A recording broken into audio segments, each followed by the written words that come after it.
듣자 하니까 너는 꿈을 잘 듣고 해석을 한다고 하는데 정말이야? 왕이 뭐 다른 걸 물어보는 게 아니에요.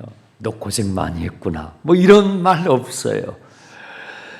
왕이 원하는 것, 그거 물어보는 거. 너 꿈 잘 해석하는데 정말이야? 예, 제가 좀 합니다. 라고 요셉이 말하지 않고 제가 아니라 하나님께서, 제가 아니라 하나님께서 13년의 고난의 풀무불 가운데서 자기 중심성이 점점점 하나님 중심성으로 변화돼가는 요셉이 그 당대의 최고의 권력자 아닙니까? 아직 요셉이 사면을 받은 상태도 아니에요. 자칫 다시 감옥으로, 그 끔찍한 감옥으로 또 들어갈 수 있어요. 감옥이 아니라 지금 왕의 심기가 매우 지금 불안한 상황이잖아요. 거기서 참수를 당할 수도 있어요.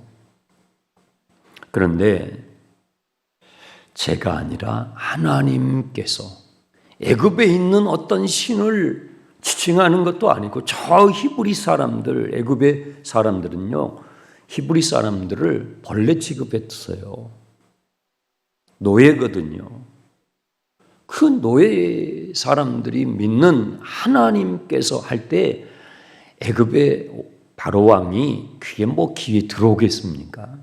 정말 우스운 소리를 하는 것입니다. 참으로 놀라운 거예요. 비굴하지 않죠.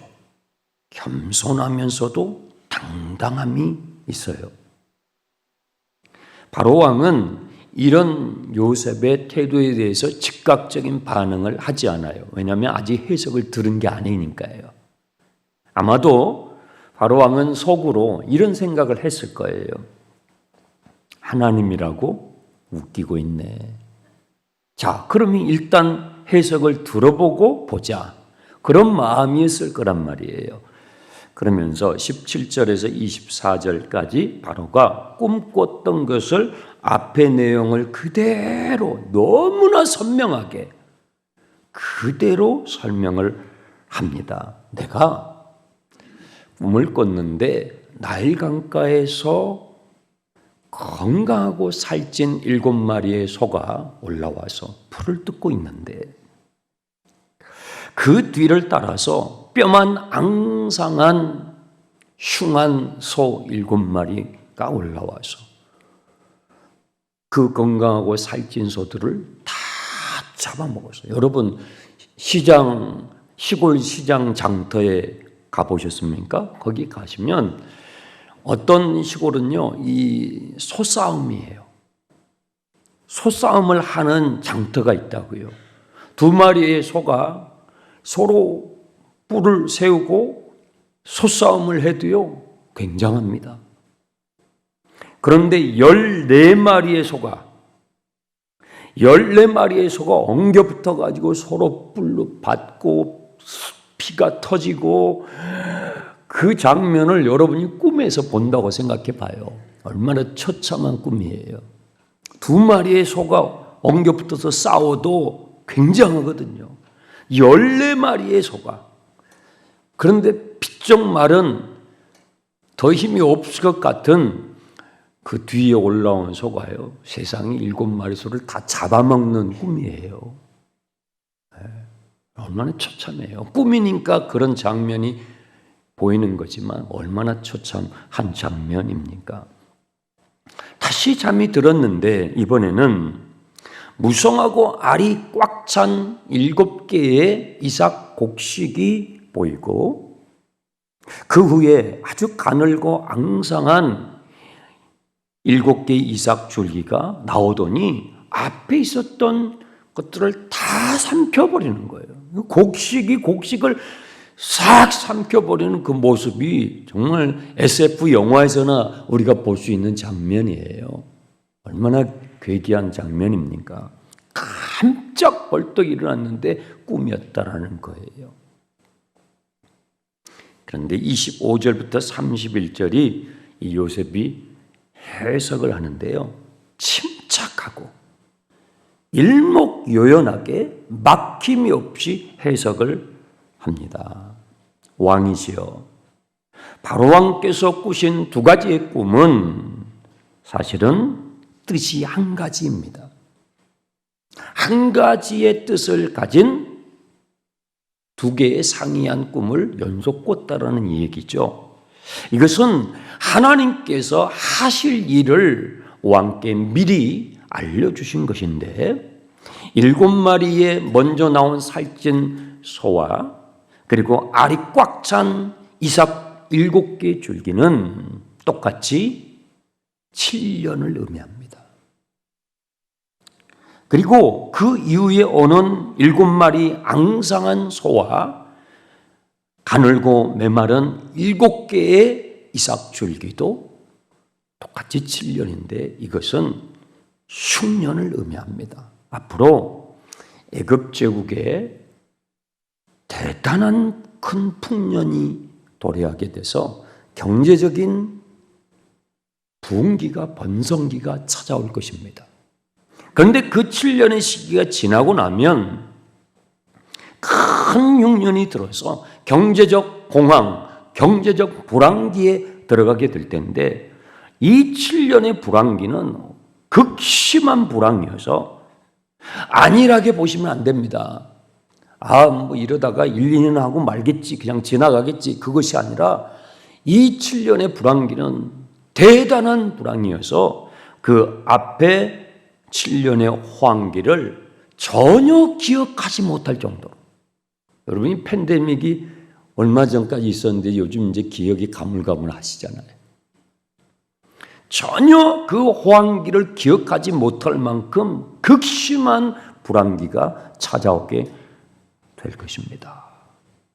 그러면서 32절에 바로 왕께서 비슷한 꿈을 2번 연속 꾸신 것은, 이것은 하나님께서 이 일을 작정하셨다는 것이고 그것을 속히 시행하실 거라는 뜻입니다. 얼마나 일목요연해요. 이 영적인 은사는요, 은사는 부분적인 것입니다. 모든 은사는 부분적이에요. 고린도전서 12장, 13장, 14장은 은사장입니다. 그걸 읽어보시면 모든 성령의 은사는 부분적인 것입니다. 완전한 것은 우리가 은사적으로는 없습니다. 하나님의 계시가 완전하죠. 그런데 어떤 사람이 예를 들면 예언을 할 때에 이 사람의 예언이 부분적이고 이 사람의 예언이 부분적인데 조금 더 깊이 보는 예언이 있어요. 통변도 그래요. 조금 더 깊이 통변하는 게 있다고요. 근데 요셉은요, 요셉이 지금 애굽의 전 역사를 다 보지 못하잖아요. 14년에 하나님께서 보여주신 그 14년의 그 역사를 꿈을 통해서 해석하는 건데, 부분을 해석하는 거죠. 그런데 상당히 일목요연하죠. 그것은 7년입니다. 그 이후에 7년의 큰 흉년이 올 것입니다. 그리고 그것을 2번 비슷한 꿈을 연속 겹쳐서 꾸신 것은 하나님께서 이미 작정하셨다는 것이고, 이것은 변경되지 않는 하나님의 계획이라는 거예요. 여러분들이 꿈을, 어떤 꿈은 단시간에 비싼 꿈을 연거푸 꾸실 때가 있어요. 근데 눈을 떴는데 아주 생생해요. 상당히 의미심장한 것입니다. 그것은 하나님께서 그것을 작정하셨다는 의미인 것입니다. 그러면서 33절에서 36절에 요셉이 해석만을 주는 것이 아니라 이번에 정책까지 제시를 해요. 그러니까 요셉에게 주신 하나님의 은사가 얼마나 그 고난의 시기를 통과하면서 하나님과 친밀함 속에 들어갔는지 그 하나님께서 그에게 주신 이 영적 은사가 깊이 그 안에서 풀어졌던 것을 보여주는 거예요. 단지 해석만이 아니라 그것을 현실적인 정책까지 제시하는 수준으로 깊이 그 은사가 풀어진 것입니다. 33절, 36절을 보시면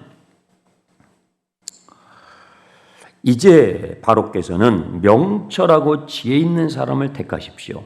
애굽 땅을 다스리게 하시고 바로께서는 또 이같이 행하사 나라 안에 감독관들을 두어 7배 풍년에 애굽 땅의 5분의 1을 거두게 하시고, 무슨 말이냐면 다가오는 시대를 통찰할 수 있는 국정 전반을 이끌 수 있는 지혜로운 사람, 명철한 사람을 찾으십시오. 그리고 이 드넓은 제국의 행정구역을 5개로 나누십시오.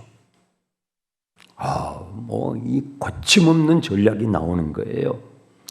행정구역을 5개로 재조정하시고 그 각 구역마다 왕의 국정기조에 순발력 있게 맞출 수 있는 감독관들을 적재적소에 배치를 하십시오.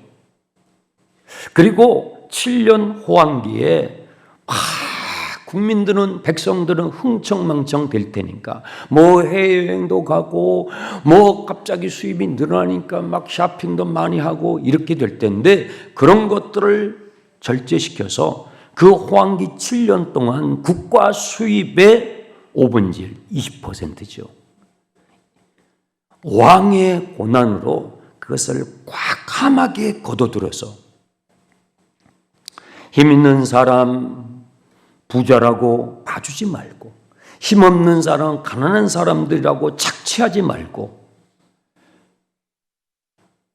탈세를 잘 막고 조세정의를 확보해서 재원을 충분하게 비축을 하십시오. 재원을 충분하게 비축을 해서 7년 후에 불황기가 오는데 그때 재투자함으로 국민들 간의 소득 격차가 최소화될 수 있도록 대비하시면 국가 이기를 극복하실 수 있을 것입니다. 이게 기가 막힌 해석뿐만 아니라 정책까지 쫙. 여러분이 요셉이 어디서 이런 걸 배운 거예요? 네? 이 경제와 정치적 행정, 네? 이런 걸 어디서 배운 거예요? 하나님이 유학을 보냈잖아요. 어디로요? 애굽 경호실장 보디발의 집에 노예로 넣었어요. 거기서 밑바닥에서부터 그 제국의 고위층의 살림살이까지 쫙 배우게 하셨다고요. 그리고 다시 또 감옥에 집어넣어가지고 그 감옥에서 또 밑바닥을 경험하게 하는 거예요. 그리고 거기에 최고위층들이 감옥 안에 들어왔을 때 그분들의 수정을 두면서 그 국가의 정치와 경영과 행정을 세상에 거기서 배운 거예요. 참 하나님의 일하시면요 신기한 것입니다. 그러므로 여러분이 있는 자리를 소중히 여기십시오. 여러분의 하루하루가 하나님께서 하나님의 계획 가운데서 여러분을 이끄시는 그 자리가, 그 장소가 아무리 보잘것없는 노예가 무슨 대단한 게 뭐가 있어요. 그 보잘것없는 시간과 그 장소, 그 직업일지라도 그 비천한 그 밑바닥의 자리에서부터 하나님께서는요 요셉을 만드셨던 거예요. 그런데 여기서 놓치지 말아야 할 부분이 있습니다. 요셉이 이렇게 왕 앞에서 해석과 정책을 일목요연하게 거침없이 말하면서도 자기를 의시되지 않아요. 자기를 뽐내거나 자기를 높이거나 자기를 과시하거나 그렇지 하지 않고 16절에 우리가 살펴봤죠. 제가 아니라 하나님께서 하십니다. 25절 보세요. 요셉이 바로 왕에게 아뢰되 왕의 꿈은 하나입니다. 하나님이, 그렇죠? 계속 뭐예요? 하나님을 강조하는 거예요. 28절. 제가 바로 왕에게 이르기를 하나님이 그가 하실 일을 바로 왕에게 보이신 것입니다. 32절도 보세요. 바로 왕께서 꿈을 2번 겹쳐 꾸신 것은 하나님이 이 일을 정하셨습니다. 하나님이 속히 행하실 것입니다. 중요한 대목마다 요셉은요, 자기를 과시하지 않아요. 자기를 높이지 않아요. 왕이시여? 그건요, 은근히 내가 좀 안다고 그런 태도가 아니에요. 하나님을 결정적인 해석을 할 때마다 자기를 뒤로 하고 하나님을 높여드리는 거예요. 주어가 바뀌었잖아요. 주인이 바뀐 거예요. 내 인생의 주인이 바뀐 사람의 모습인 것입니다. 여러분, 여러분의 인생의 주인이 바뀌길 축원합니다. 많은 사람들이 자기의 인생의 주인을 자기로 착각하며 살아요. 뱀이 하와에게 그렇게 유혹을 했거든요. 너가 주인이 돼. 네가 하나님이 되면 되잖아. 네 인생의 주인은 너야. 뱀이 기가 막히게 하와에게 그것을 유혹을 했어요. 하와가 넘어갔어요. 여러분, 인간이 자기의 삶의 주인 노릇을 했을 때 행복해졌습니까? 그 이후에 행복해졌냐고요. 그 말을 들을 때는 너무나 나를 위해서 해주는 이야기 같이, 인간 해방 선언문과 같이 들리지만, 여러분이 인생의 주인 노릇을 했을 때 여러분이 행복해지냐고요? 아니에요. 인류는요, 그 이후에 더 고독해지고요, 더 쌈박질하고요, 더 이기적이 되고요, 더 탐욕적이 되고요, 더 오만해지고요, 더 불행해졌다고요. 우리의 삶의 주인을 하나님으로 모실 때에 사람은 사람다워집니다. 인간은 인간다워집니다. 요셉이 이 부분을 분명하게 드러내는 것입니다. 하나님께서 역사의 주인이십니다. 하나님께서 이 제국의 주인이십니다. 왕께서는 지금 왕궁의 왕자에 앉아 계시지만 그것은 하나님께서 허락하신 것입니다. 그 역할을 하나님께서 허락하셨기 때문에 거기 앉아 계시는 것입니다. 이 제국의 진짜 주인은 따로 계십니다.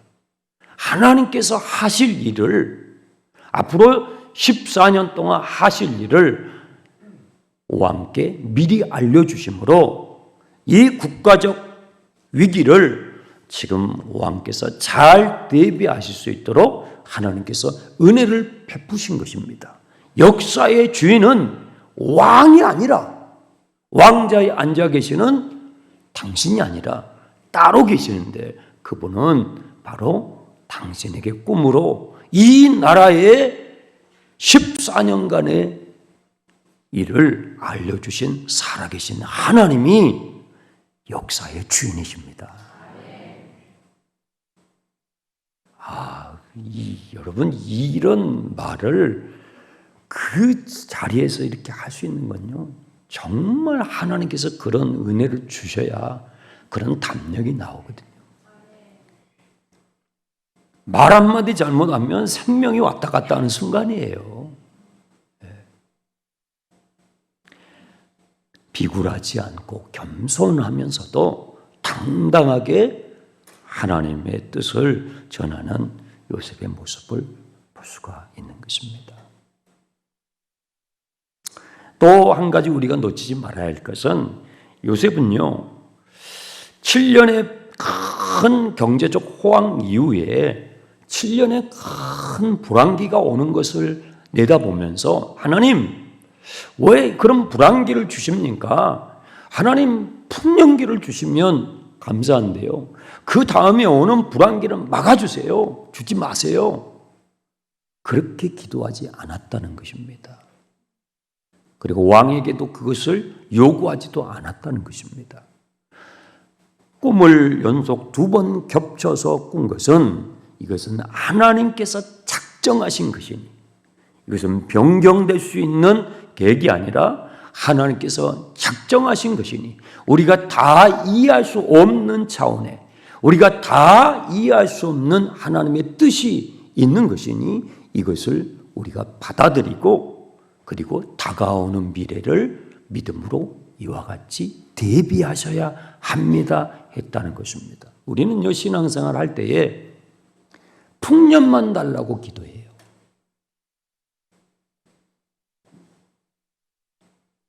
그런데 하나님은 그렇게 하시지 않는다는 거예요. 하나님의 역사의 경영은 풍년을 주시는 때가 있지만 우리가 다 이해할 수 없는 하나님의 계획 가운데에서 흉년을 주시는 수도 있다라는 것입니다. 그럴 때에 더 큰 믿음은 뭐냐면 하나님 내 인생에는 풍년만 주시옵소서가 아니라 하나님의 일하심의 계획을 우리가 다 이해할 수 없지만 그 하나님의 작정하신 시간을 받아들이는 그것이 어떤 면에서 더 큰 믿음이라는 것입니다. 요셉이 이것을 어떻게 터득했을까요? 13년의 시간을 통해서. 13년 동안 그는 매일같이 하나님 이 노예와 같은 이해할 수 없는 상황에서 날 빨리 건져주십시오. 그 감옥에 들어갔을 때 잊혀진 존재처럼 살아갈 때 하나님 저 감옥 문 좀 빨리 열어주십시오. 늘 그렇게 기도했어요. 그런데 안 됐잖아요. 그 시간을 보내면서 내가 이해할 수 없는 하나님의 계획 우리가 이제 창세기를 계속 살펴보게 될 거예요. 요셉이 이해할 수 없는 차원의 하나님의 계획이 있어요. 하나님의 구원사의 계획이 있어요. 그의 가정을 향한 뿐만 아니라 이스라엘 향한 뿐만 아니라 온 인류를 향한 하나님의 구속사의 계획이 있다고요. 그 높은 차원의 계획이 있다고요. 그걸 보면서 요셉이 13년의 세월을 지나면서 내가 다 이해할 수 없지만 하나님께서 작정하시는 것에 관해 내가 그것을 받아들일 수 있는 그것은 더 큰 믿음이라는 것을 배우게 된 거예요. 그래서 7년의 풍년 좋지요. 그런데 그 이후에 오는 그보다 더 큰 환난, 공황의 시기에 대해서 하나님 그것은 거두어 주세요. 라고 기도하자고 국가적으로 기도하자고 말하지 않고 오히려 왕에게 왕이시 이것은 하나님이 작정하신 것이니 이와 같이 대비하시면 국가적 위기를 극복하실 수 있을 것입니다. 현명하게 판단하십시오 하고 제안을 한 것입니다. 미래라는 것은요, 하나님께 속한 것인데 우리는 미래에 대해서 또 새해에 대해서 전망하면서 우리는 새해가 이렇게 되었으면 좋겠다는 기대감을 갖죠. 새해가 다가올 때마다 그런 전망들, 밝은 전망들을 내달아요. 여러 사람들이. 그런데요, 우리가 기대하는 미래라는 것은 그냥 주어지는 것이 아니라는 말이에요. 우리가 예수를 믿기 때문에, 우리가 하나님 앞에 기도하기 때문에 미래가 우리가 기대하는 대로 저절로 주어지는 것이 아니라는 것입니다. 하나님께서는요, 더 나은 미래를 허락하실 때에 우리의 헌신을 사용하신다는 것입니다. 여러분, 여러분의 삶에 더 나은 미래가 있기를 축복합니다. 우리 장충단 교회에 더 나은 미래가 있기를 축복합니다. 그런데요, 그런 더 나은 미래에 대한 우리의 전망이 실제로 이루어지려면 우리가 가만히 있으면 안 된다는 것입니다. 거기에 우리가 할 수 있는 대비를 해야 된다는 것입니다. 거기에 우리의 할 수 있는 행동을, 믿음의 행동을 하나님 앞에 보여야 된다는 것입니다. 저는 우리 장로님들에게 그런 얘기를 몇 번 드린 적이 있습니다. 지금부터 7년 동안, 7년간 우리 장충단 교회의 골든타임이라고 생각합니다라는 말씀을 드린 적이 있어요. 여러분, 골든타임이라는 그 용어를 얼마 전부터 우리가 들어왔습니다. 저는 그렇게 생각합니다. 다른 분들은 그렇게 생각하지 않을 수도 있습니다. 지금부터 7년 기간은 우리 장충단 교회의 장래에 굉장히 중요한 시기가 될 것입니다. 이 기회를 만약에 놓친다면,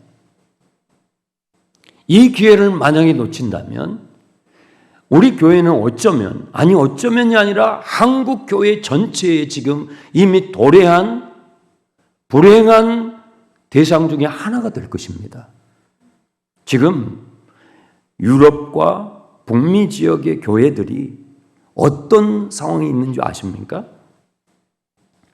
많은 교회들이요, 매각되고 있습니다. 제가 보도를 보니까 미국 매사추세츠에 206년 된 교회가 있어요. 여러분, 200년 넘은 교회예요. 얼마나 대단한 전통이에요. 유명한 교회죠. 그런데 작년에 매각됐습니다.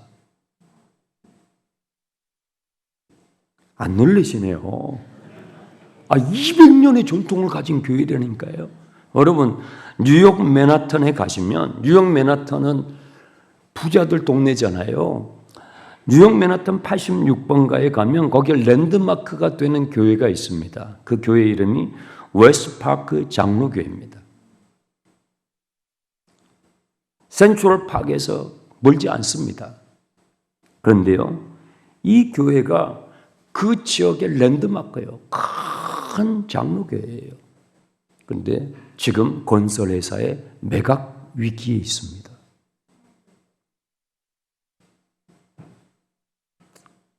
장충단 교회,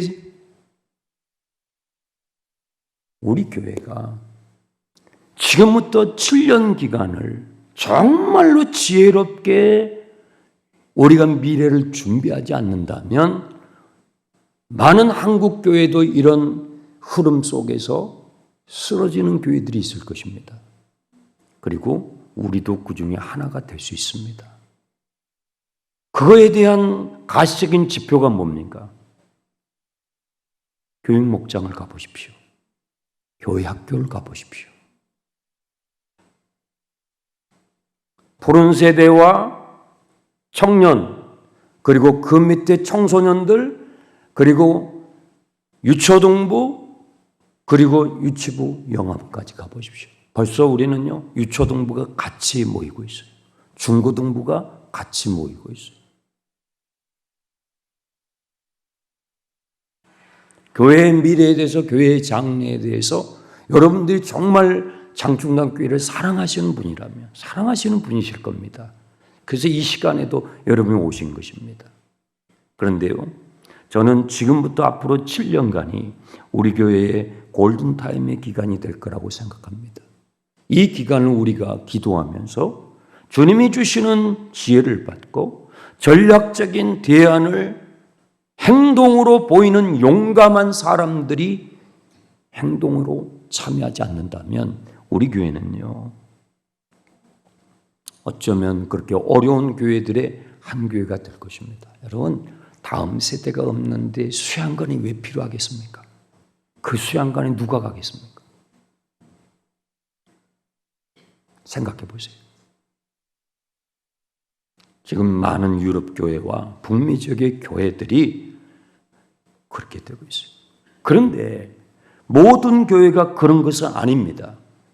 또 한편의 교회들은요, 이런 시대적 흐름들을 이미 예측하고 그 시대적 흐름 가운데 능동적으로 대처하면서 요셉과 같이 전략적인 대안을 모색하고 그리고 행동으로, 용감한 행동으로 그것을 대처함으로 말미암아 오히려 이 위기의 시대에 선도해 나가는, 부흥하는, 성장하는 교회들이 있습니다. 저는 우리 장충단 교회가 그런 교회가 되기를 기도합니다.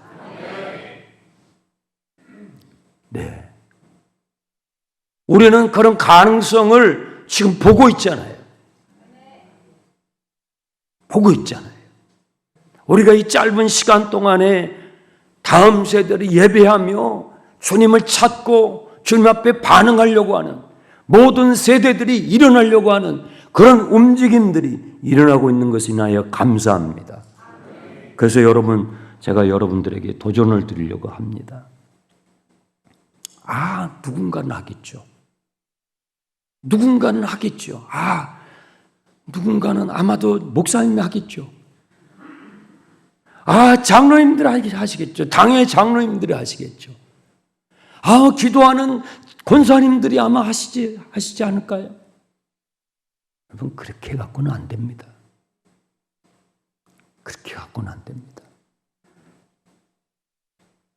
미래에 대한 다가오는 흉년의 시기, 다가오고 있는, 이미 시작돼 버린 이 흉년의 시기를 믿음의 눈으로 바라보고 근거 없는 낙관주의에 빠지는 것이 아니라 시대를 통찰하며 이 시대를 극복하는 전략적인 대안을 하나님으로부터 받고 그 전략적인 대안에 자신이 능동적으로 참여하는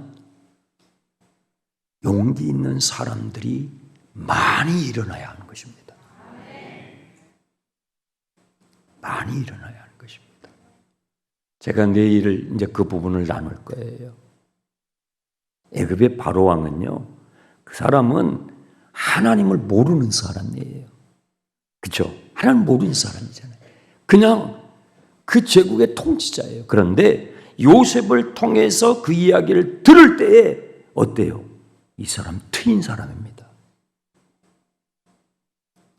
하나님을 모르는, 웃기고 있네, 하나님, 내가 실적인 존재인데 그런 사람이에요. 그런데 요셉이 해석을 하고 정책을 제시할 때 이 애굽의 바로왕은요, 트인 사람이에요. 그런 사람들이 우리 교회에 많이 필요해요. 지금이 정말 그 시기구나. 지금이 정말 절호의 기회구나. 그래서요, 바꾸지 말아야 할 본질적인 부분들은 우리들이 지키지만 바꿔야 할 부분들은 꽉감하게 바꿔나가야 되는 것입니다. 왕 앞에서 행정구역을 재조정하십시오. 이 말이 요셉에게서 나왔잖아요. 엄청난 발언을 하잖아요. 그런데요, 하나님을 모르는 왕이에요. 그걸 다 수용해버려요. 튀인 사람이에요. 그러니까요, 왕은 아무나 하는 게 아니에요. 왕은, 제국을 다스리는 왕은요, 그릇이 달라요. 그릇이 달라. 이 사람은 하나님을 아는 사람도 아니에요. 요셉을 통해서 처음 하나님에 대해서 듣는 사람이에요. 그런데 그것을 다 수용해버려요. 얼마나 이 시야가 넓은 사람입니까? 여러분, 하나님을 모르는 사람도 시대를 이와 같이 통찰해낸다면 우리는 하나님의 말씀을 통해서 이 시대를 보는 사람들이잖아요. 저는 누군가가 하겠지.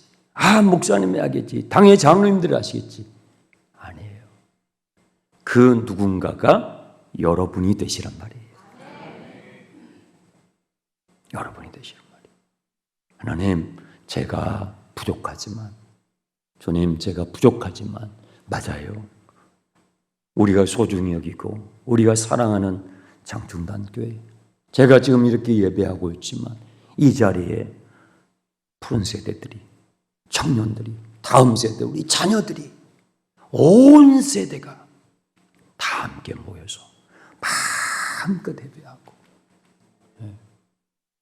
예전에 여러분들이 예배했던 그런 예배의 스타일로도 예배하고, 어때요? 청년들의 스타일이 있잖아요. 청년들이 부르는 노래가 있잖아요. 어른들 스타일로 얘네들은 안 불러요. 이렇게 춤추면서 하잖아요. 이렇게 불러요. 이렇게 불러요. 박자도 틀려요. 얼마나 시끄럽습니까? 쟤들은 두들겨야 돼요. 그냥 북이 찢어지라고 두들기잖아요. 그렇게 해야 마음이 열리는 거예요. 그렇게 해야 하나님의 말씀이 들려지는 거예요. 우리는 막 시끄러워요. 아우 시끄러워요. 근데 그렇게 해야 청년들은요, 마음이 표현이 되고 마음을 주님께 드리는 거고. 그래서요, 예배에 각 세대마다 예배에 다양한 스타일들이 필요해요. 그래서 우리 교회는 일부 예배는요, 앞으로 조용한 예배, 목사님 저는요, 조용한 예배를 원해요. 일부 예배로 오시기 바랍니다. 정말 고요한 calm worship 서비스를 할 거예요. 그리고요, 2부 예배는요, 클래식한 worship. 여러분, 클래식한 예전에 우리 교회 지금도 하고 있는 그 예배 스타일을 목사님 저는 그렇게 해야 참 말씀이 잘 들어오고요. 하나님과 교제가 좋아요. 그러면 2부 예배 오시면 돼요. 3부 예배는요. 캐주얼 워십. 요즘 세대를 보시면 캐주얼해요. 그런 분들이 와서 하나님 앞에 예배하고 마음을 표현하고 하나님 말씀 앞에 반응할 수 있는 그런 문을 열어놔야 돼요. 문을 열어놔야죠. 4부 우리 청년들은요, 컨템포러리. 그냥 형식이 없어요. 그냥 때로는 시끄럽게, 때로는 고요하게, 때로는 토론식으로. 그런 다양하게 모든 세대가 와서 하나님을 추구하고 하나님을 경험할 수 있는 그런 도전과 전략들이 우리가 과감하게 믿음으로 행동할 때 하나님께서 우리 교회를 다시 한번 일으키실 줄 믿습니다.